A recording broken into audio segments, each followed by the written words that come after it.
As a kid, I loved Wallace and Gromit.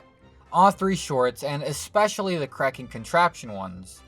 A Grand Day Out was quiet, cheap, and ominous. The Wrong Trousers found the perfect balance between the humor and more dramatic moments. And The Close Shave was able to create genuine suspense and even had some horror undertones. I also know I can't be the only one to find that BBC logo in the beginning really creepy.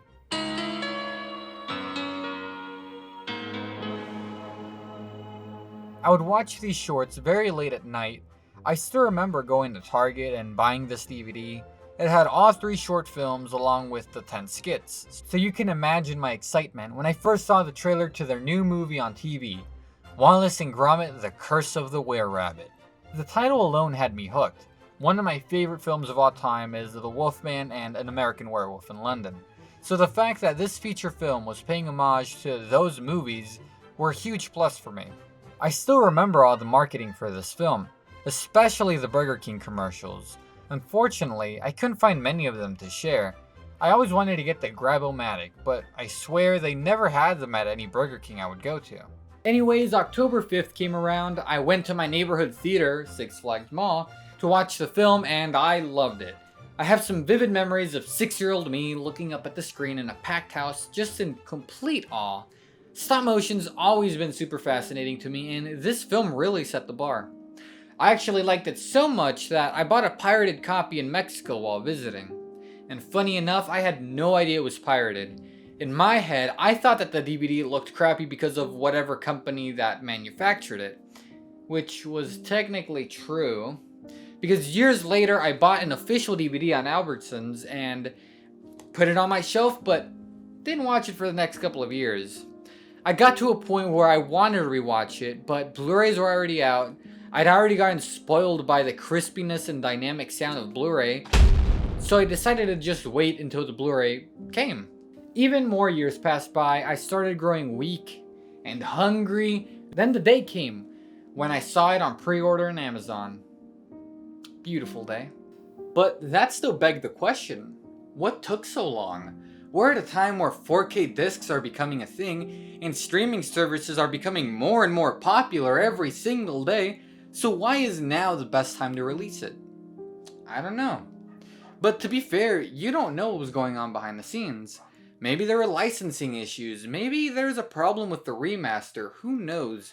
What matters is that this film is finally out. It's been over 10 years since I last saw this, so I'm wondering, is it as good as I remember? Did it really deserve an Academy Award? Are cheese and freaking crackers actually good? They are. So let's find out. Let's revisit The Curse of the Were-Rabbit. This is my phone.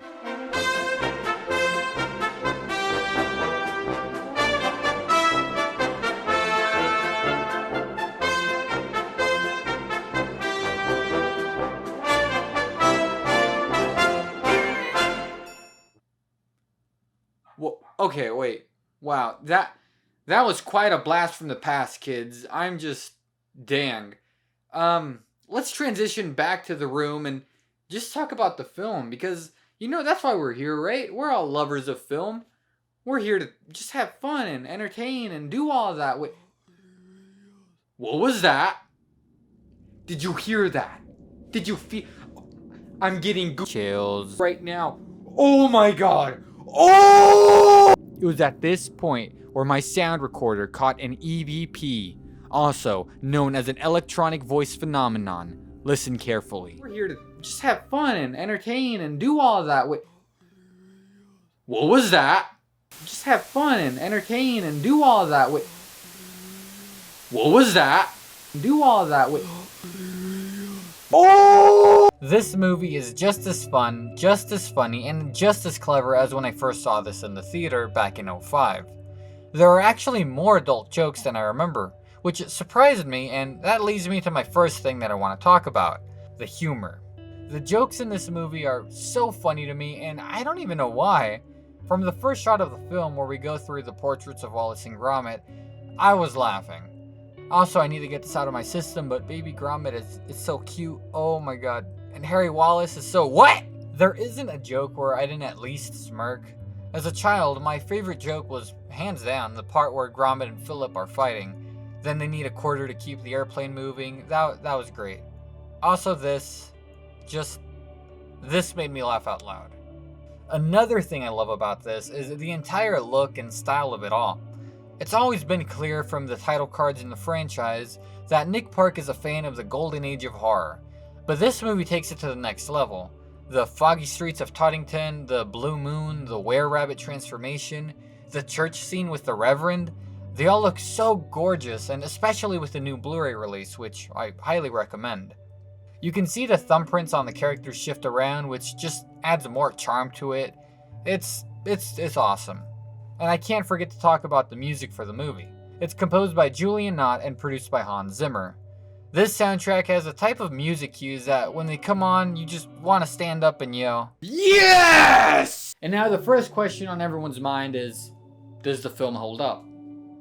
And my answer to that is, absolutely. It's a great film. Going back to the opening shot, I can't emphasize how great of an opening this is. It's a great and funny way to introduce these characters to American audiences, then it goes right into the creepy music, title card, and the opening chase scene. A big part of what I think makes this movie work so well is that they do not have any fluff at all. This is a tightly edited movie running at 85 minutes. Remember when movies were this short? Since this is stop motion, the animators needed to be completely sure that whatever they were filming, that it was necessary, and that shows in the final product. Not one scene here feels pointless. The movie always keeps moving forward and only takes small breaks when it needs to. Overall, The Curse of the Were-Rabbit is an amazing film. It has humor for both children and adults. It has great action sequences, a beautiful reveal scene, gorgeous cinematography, and some really suspenseful moments. There are also some sad scenes in this, like, holy crap, rewatching it, I completely forgot how depressing it got. There's also some great feel-good moments towards the end, but I won't spoil that. I know I've been gushing over this, but seriously, it was well deserved of the Oscar in my opinion. If I really had to nitpick, I'd say the only negative was that the relationship between Wallace and Lady Tottington was a bit forced, but I don't even think that while watching the movie. It's the type of nitpick where I really have to stretch out and find something like, oh, get here. Just, I need to find something bad so people won't think I'm just blah, blah, blah, blah, blah, blah, blah, blah, blah, blah, blah. Okay, so now it's time for some fun facts that I definitely did not get from IMDb or any other trivia website. Production started right after the release of Chicken Run.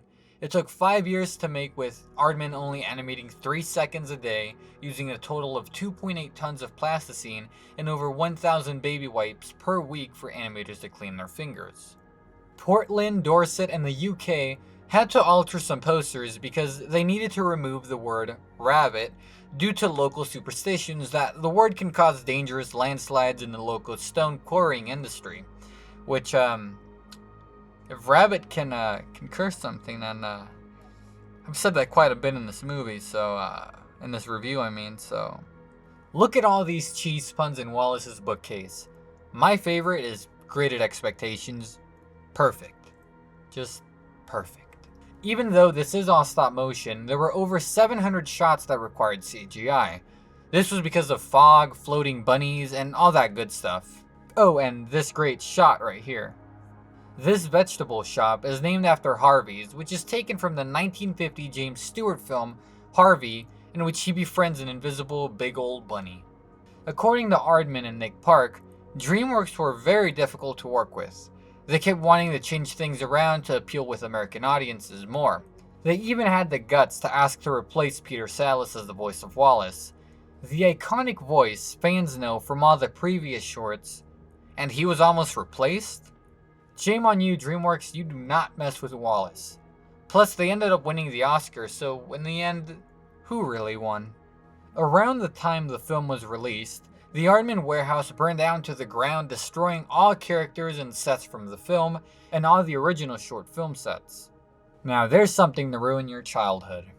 Nick Park wanted fans of the original shorts to think they sold out to DreamWorks by having epic, DreamWorks music, then going straight into the classic theme for the duo. I remember the idea here, talking with Hans and Julian, was to get this huge overblown intro that almost had a Star Wars Wizard of Oz feel. You know, so people probably thought we'd gone really Hollywood. This is the very last DreamWorks animated movie to be released on the beautiful cassette that many know as VHS tape. Yes. During this shot, you can see the two directors, Nick Park and Steve Box, as portraits on the wall. Originally, Wallace was supposed to use the manipulation-o-matic to get rid of his bunny ears, so they filmed him here with the bunny ears on. Later, they decided against it and had to CG it out. This is just proof of how much they cared to slim every single ounce of fat off of this movie. I highly recommend getting the Blu-ray for Curse of the Were-Rabbit. The picture and sound are amazing, way better than my old DVD. There are also two really good documentaries on Wallace and Gromit on Wallace and Gromit. That's basically where I got a lot of the information for these videos. There's also a director's commentary, which I need to watch soon because I need that information in me. But that's all I have for you today. Join me for the conclusion of the Wallace and Gromit Retrospective next Friday, where we'll be looking at the final short in 2009 and any leftovers. In the meantime, watch out for any Baker serial killers, trust no one, and keep watching the skies. If you enjoyed today's video, please consider hitting that subscribe button. If you disliked it, then please consider hitting that dislike button, but let me know how I can improve, because I need to improve. I know this isn't perfect, we all know that.